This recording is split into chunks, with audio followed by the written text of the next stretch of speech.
بسم الله الرحمن الرحيم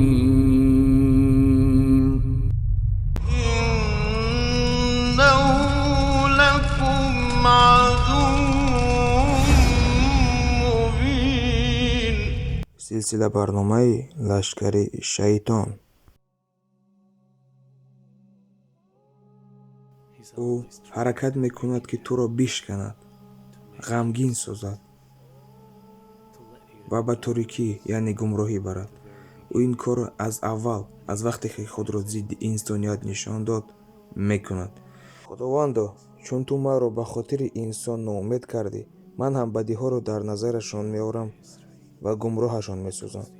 дар тӯли таърих ӯ сабаби бадӣ ва куштори инсонҳои зиёде гардид.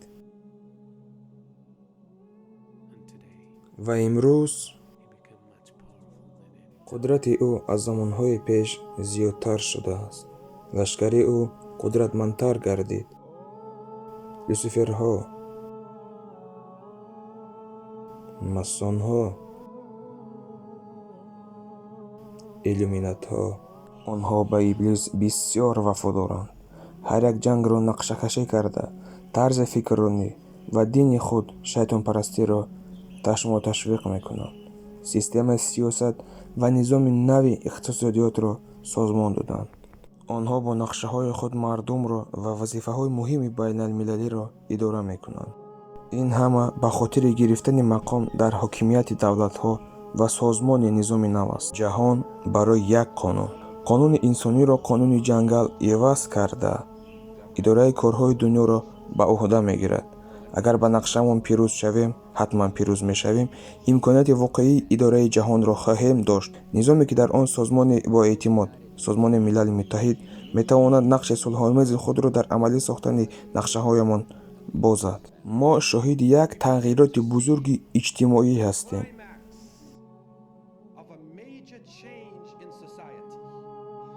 ба авҷи расидан ба як низоми навини ҷаҳонӣ.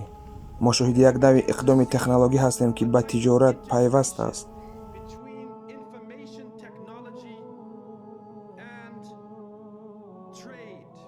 мо шоҳиди интиқоли тарзи фикрронӣ, фарҳанг, сиёсат, иқтисод аз як давлат ба давлати дигар ҳастем.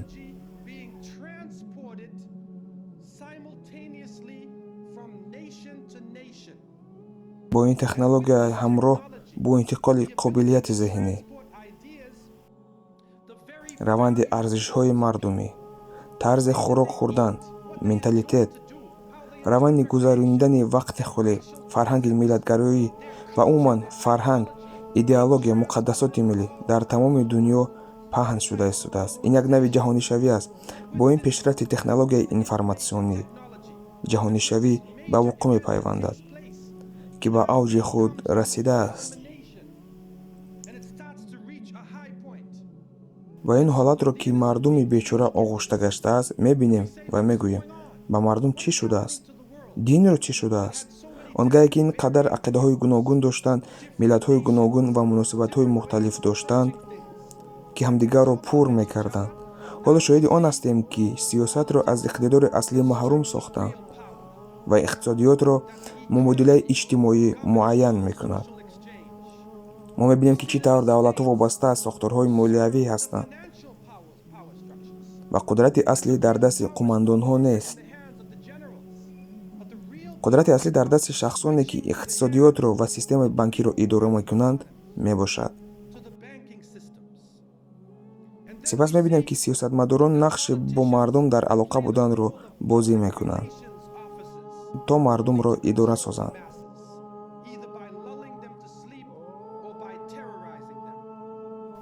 ба ин восита ба онҳо ё парешонӣ ё ваҳмро ворид месозанд.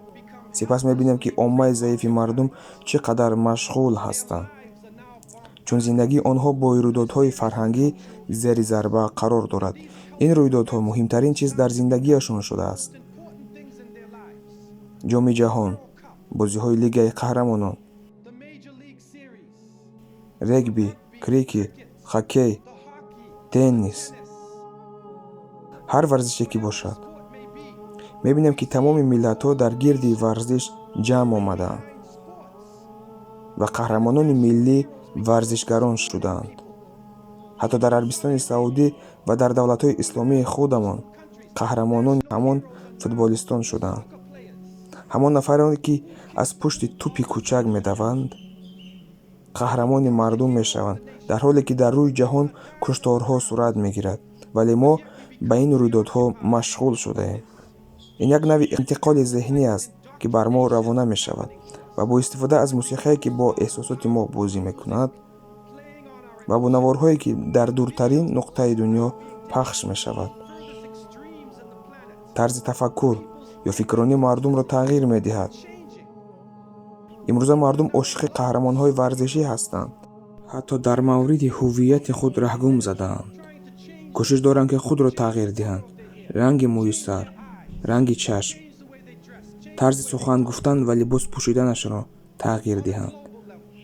ин дар сатҳи ҷаҳонӣ сурат мегирад. баъдан мо шоҳиди вобастагии мардум аз маводи мухаддир мешавем, ки то ин дам чунин сатҳро одамони пеш надида буданд. ман ба 36 кишвари сафар кардам. бо зистан дар миёни мусалмонон шоҳиди он гаштаам, ки ҷавонон оғӯштаи маводи мухаддир шудаанд. ин ҳар навъи мавод буда метавонад: кокаин, ЛСД, доруҳои оромкунанда, антидепрессантҳо. инҳо шуморо дар ҳолатҳои гуногун қарор дода саратонро гиҷ мекунанд. чунин маводҳо ба шумо як дунёи дурӯғин ва вобастагии дурӯғинро эҷод мекунад. албатта ки чунин аҳвол вобастагиро аз маводҳои мухаддир ба роҳ мемонад ва Аллоҳи мутаолро фаромӯш мекунед. худои шумо ҳамон маводи мухаддир мешавад. худои шумо маводи нашъаовар мешавад ва ин вобастагиро миёни мардуми омма фароҳам месозад. нақшаи масонҳо ин аст, ки ҷаҳонро барои омадани масеҳи даҷҷол, масеҳи дурӯғгӯ омода созанд. аз Анас ибни Молик радиаллоҳу анҳу ривоят аст, ки паёмбари худо саллаллоҳу алайҳи васаллам фармуд: ҳеҷ паёмбаре вуҷуд надошт, ки қавмашро аз омадани ӯ огоҳ насозад. бидонед, ки ӯ як чашм дорад ва худованди шумо якчашма нест. ва дар пешонаи ӯ ҳарфҳои кеф, фе, ре, яъне кофир навишта шудааст. ривояти имом Муслим. ин пули $1 аст, ки бо тарҳи нав ба истифода дода шудааст. дар қафои пули $1 як муҳр қарор дорад. ин муҳри бузург ном дорад ва рамзи Иёлоти Муттаҳидаи Амрико ба ҳисоб меравад. ва дар зери муҳр як пирамидаи якчашма инъикос ёфтааст. ин чашм барои онҳо як навъи худо аст, яъне худои офтоб, ки номашро Ра мегӯянд. ин худои масонҳо аст. 13 ситора бо 5 кунҷ. агар ин ситораҳоро бо хат якҷо кунем, як ситораи шашкунҷа тасвир меёбад.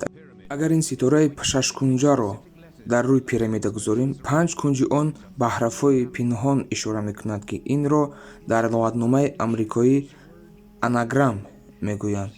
дар луғатномаи амрикоӣ калимаҳои беном, яъне анаграмм вуҷуд дорад, ки барои ҷобаҷокунии ҳарфҳои як калима, барои пинҳон кардани он калимаҳо аст.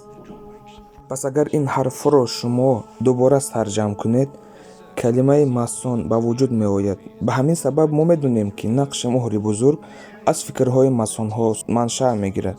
таҳқиқи расмҳои пинҳонӣ бо ин тамом намешавад.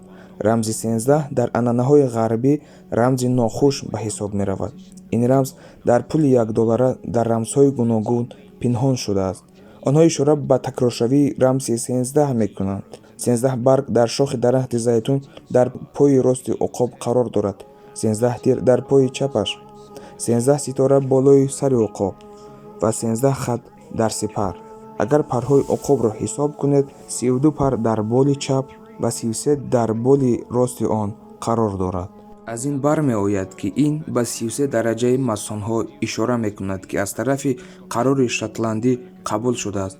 ин барҷастатарин низоми Амрико мебошад ва маркази он дар Вашингтон қарор дорад.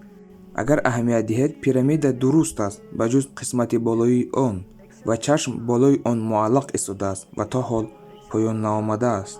чунки онҳо боварӣ ба пирӯзии бузурги масонҳо доранд. Ба забони аслӣ чунин мешавад: Novus Ordo Seclorum ва Annius Conceptus, ки маънояш ӯ аз пирӯзии мо розӣ мебошад. Агар соддатар фаҳмонем, худое ки онҳо ба ӯ имон доранд аз пирӯзии онҳо хурсанд аст. Вале як саволе ба миён меояд: ин чӣ пирӯзӣ аст ки худои онҳо аз ин розӣ аст? Ин пирӯзӣ маънои секуляризатсияи дуньёро дорад, яъне дуньёро аз дин бедин кардан аст. Пирӯзии онҳо ба ҳамин лаҳзаҳо гуфта мешавад: Novus Ordo Seclorum, як низоми секулярӣ ё дуньёпарастӣ. Баъзан ҳақиқат он қадар равшан аст, ки мо намебинем.